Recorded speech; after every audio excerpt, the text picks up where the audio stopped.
Le système, avec boîte de vitesse robotisée, est composé des éléments suivants. Une boîte de vitesse avec groupe hydraulique de commande, un embrayage qui assure la liaison entre le moteur et la boîte de vitesse, et des transmissions pour transmettre le mouvement aux roues. Cette leçon n'abordera pas la partie embrayage et transmission de la boîte de vitesse, seule la gestion des rapports et le groupe hydraulique seront traités.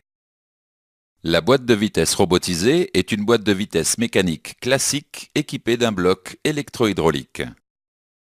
Le bloc électrohydraulique assure l'automatisation de l'embrayage, de la sélection et de l'engagement des vitesses. Afin de permettre la fixation du bloc électrohydraulique, les commandes manuelles extérieures de la boîte de vitesse ont été déplacées. Le bloc électrohydraulique de la boîte de vitesse robotisée est composé des éléments suivants. Un groupe électropompe qui assure la mise sous pression du fluide. Un module actionneur qui assure les fonctions embrayage, sélection et engagement des rapports. Et un réservoir de liquide d'embrayage.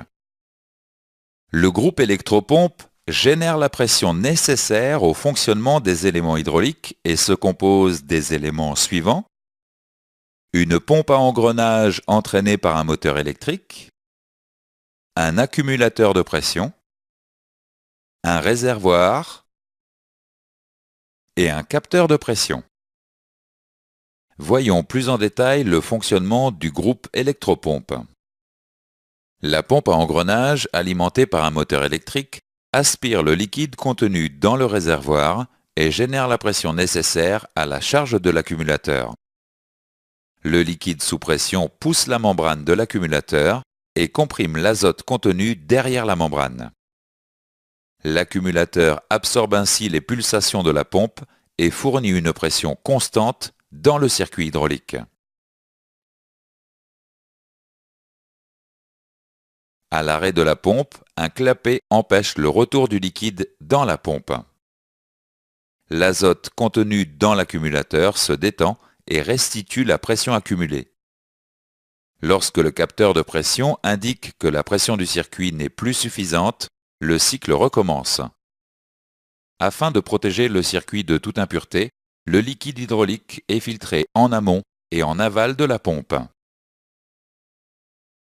Le module actionneur assure la fonction embrayage et les fonctions sélection et engagement des rapports. Ces opérations sont effectuées par les éléments suivants. Un vérin d'embrayage qui envoie la pression à la butée d'embrayage hydraulique. Un vérin de sélection. Et un vérin d'engagement. Les vérins sont alimentés par des électrovannes dédiées pour chaque fonction. Un capteur situé à l'extrémité de chaque vérin informe le calculateur de boîte de vitesse robotisée de leur position respective. Voyons maintenant le pilotage des différentes électrovannes et des vérins de sélection et d'engagement. Le vérin de sélection permet de choisir une ligne de sélection selon un mouvement longitudinal. Le vérin d'engagement effectue un mouvement vertical permettant d'engager l'un des deux rapports se trouvant sur la ligne de sélection. La ligne de sélection par défaut comprend le premier et le deuxième rapport, ainsi que la position neutre. Dans ce cas seul, l'engagement du rapport est nécessaire. Pour le premier rapport, seule la première électrovanne d'engagement est alimentée pour permettre un mouvement vers le haut. À l'inverse, le deuxième rapport est obtenu par l'alimentation de l'autre électrovanne qui pousse le vérin vers le bas. La position neutre est obtenue par l'ouverture simultanée des deux électrovannes d'engagement. La sélection des autres rapports nécessite l'alimentation du vérin de sélection, puis du vérin d'engagement. Le calculateur de boîte de vitesse robotisée reçoit des informations provenant de différents capteurs et calculateurs et détermine les stratégies de fonctionnement. Le calculateur gère notamment les fonctions suivantes: l'affichage au tableau de bord, la gestion du couple moteur et le pilotage des différents actuateurs de la boîte de vitesse robotisée. Voyons maintenant le fonctionnement du système lors du démarrage. Après la mise du contact, le conducteur appuie sur la pédale de frein.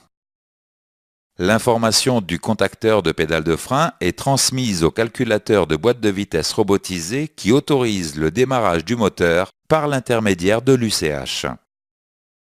Simultanément, le calculateur commande le passage automatique à la position neutre si un rapport est engagé. Pour la mise en mouvement du véhicule, le conducteur doit donner une impulsion vers l'avant sur le levier de sélection pour demander l'engagement du premier rapport. Le contacteur de levier de sélection transmet l'information au calculateur. Le calculateur pilote alors les électrovannes d'embrayage et d'engagement pour engager le premier rapport. Au relâchement de la pédale de frein et avant même que le conducteur appuie sur la pédale d'accélérateur, le calculateur autorise le mouvement au ralenti du véhicule. Voyons ensuite comment s'effectue le passage en marche arrière. Lorsque le conducteur demande le passage de la marche arrière, le contacteur du levier de sélection transmet l'information au calculateur. Le calculateur vérifie que la vitesse du véhicule est égale à 0. Le calculateur actionne ensuite l'électrovanne du vérin d'embrayage pour désaccoupler la boîte de vitesse et le moteur. L'alimentation des électrovannes des vérins de sélection et d'engagement permet enfin de passer la marche arrière.